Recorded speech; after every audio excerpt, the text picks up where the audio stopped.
Hey, salut groupe! Donc, en ce lundi pluvieux, 13 avril, quelques informations générales d'abord. Donc, les travaux de la semaine suggérés sont sur la plateforme Teams dans l'onglet Fichiers. Donc, si jamais vous n'avez pas eu le temps de faire ceux des semaines précédentes, ils sont tous là. Donc, il n'est jamais trop tard pour commencer. Ceux qui veulent se remettre un petit peu dans le bateau là, en ce qui concerne le français. Ensuite, à noter que sur la chaîne Télé-Québec, à partir d'aujourd'hui, à 15h30, de 15h30 à 17h, il y a un complément scolaire qui est offert aux élèves du secondaire. Donc, vous avez tout simplement à consulter la chaîne Télé-Québec à partir de 15h30 aujourd'hui. Chaque jour, du nouveau contenu sera présenté. Premier sujet aujourd'hui, si on fait un lien avec ce qu'on a vu un peu en classe, CHSLD. Donc, on parle beaucoup des CHSLD dans l'actualité. Il y en a qui ne savent pas vraiment ce que ça veut dire. C'est un sigle. Un sigle, c'est lorsqu'on utilise chacune des lettres pour former le nom d'un organisme. Par exemple, ici, on parle du Centre hospitalier de soins de longue durée. Donc, un CHSLD, c'est un endroit où on héberge les personnes qui sont en perte d'autonomie, donc des personnes qui ne peuvent plus rester chez elles. On les héberge, donc ce sont des centres qui sont gérés par le gouvernement du Québec. Il y a des centres qui sont privés, d'autres qui sont publics, donc les CHSLD, c'est public. Donc on sait que dans le cadre du coronavirus, c'est une problématique. Beaucoup de personnel qu'on doit envoyer dans les CHSLD là, actuellement. Autre ici, je ne parle pas d'un sigle, mais d'un acronyme. On a vu ça en classe. Acronyme, c'est lorsque on utilise les lettres, mais pour former un nouveau mot. Dans l'actualité, on parle beaucoup des CIUS. Les CIUS, qu'est-ce que sont les CIUS? Ce sont des centres intégrés universitaires de la santé et des services sociaux. Donc, un centre intégré universitaire de la santé et des services sociaux. Qu'est-ce que ça fait un CIUS? Dans le fond, ce sont les services offerts dans les CHSLD. Le CIUS gère les services, donc tous les professionnels qui se rendent dans les CHSLD, c'est géré par le CIUS. Donc, j'espère que ces petites informations vont vous aider à mieux comprendre l'actualité actuelle. Oui, actualité actuelle, très bien. Beau pléonasme. Allons-y avec le deuxième sujet. On a... il y avait une visite prévue euh, au musée de l'Holocauste. Donc, plusieurs d'entre vous étiez supposés d'aller au musée de l'Holocauste à Montréal, mais évidemment, dans les circonstances, cette sortie n'aura pas lieu. Euh, donc, qu'est-ce qui se passe durant cette visite? Donc, on visite le musée, qui est divisé en trois parties. Donc, d'abord, il y a la partie avant la Deuxième Guerre mondiale.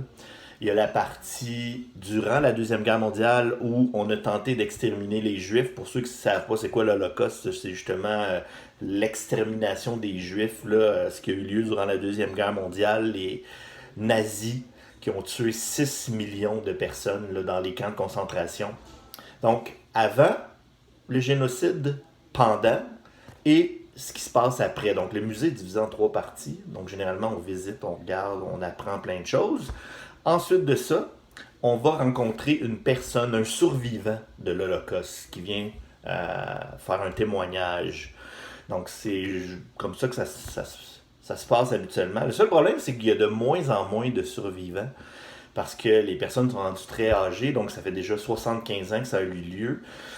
Donc, c'est pas évident. Donc, le but du musée, le but du témoignage, c'est de garder en mémoire cet événement-là pour pas que ça se reproduise, qu'on s'en rappelle. C'est important pour ces gens-là qu'on se rappelle de ce qui est arrivé. Et la problématique, c'est que ces gens-là, il en reste plus beaucoup de vivants. Mais il y a une fondation américaine qui a mis sur pied un projet incroyable. Je rentre ça quasiment dans mes histoires incroyables. Donc, ce qu'on a fait, c'est que on a rassemblé un certain nombre de survivants de l'Holocauste, une vingtaine. On les a pris individuellement. On les a placés dans une pièce avec des caméras 360 degrés de haute qualité. Et pendant une semaine, Donc, 8 heures par jour pendant 5 jours. On leur a posé toutes les questions inimaginables qu'on peut poser à quelqu'un qui a vécu et survécu l'Holocauste. Donc, toutes les questions auxquelles on pourrait penser, on leur a posé et ils ont répondu à ces questions-là. Tout ça, ça a été filmé. C'est à peu près 1500 questions auxquelles les gens ont répondu. Et ce qu'on fait après, c'est qu'avec l'intelligence artificielle, même si ces personnes-là, ça fait 5 ans qu'on fait ça, il y a déjà de ces personnes-là qui sont décédées, mais on peut les rencontrer, même si elles sont décédées, on peut les rencontrer dans différents musées à travers le monde. Et avec l'intelligence artificielle, on crée un hologramme, donc on va rencontrer la personne qui est là et qui va pouvoir répondre à toutes nos questions, comme si on avait une conversation finalement avec ces gens-là qui ne sont plus là, mais ils ont l'air là. Et ça va permettre de garder en mémoire ce qu'ils ont vécu jusqu'à la fin des temps. Donc, c'est un hologramme qui parle, mais c'est tellement bien fait avec l'intelligence artificielle qu'on a l'impression qu'on s'adresse à ces gens-là.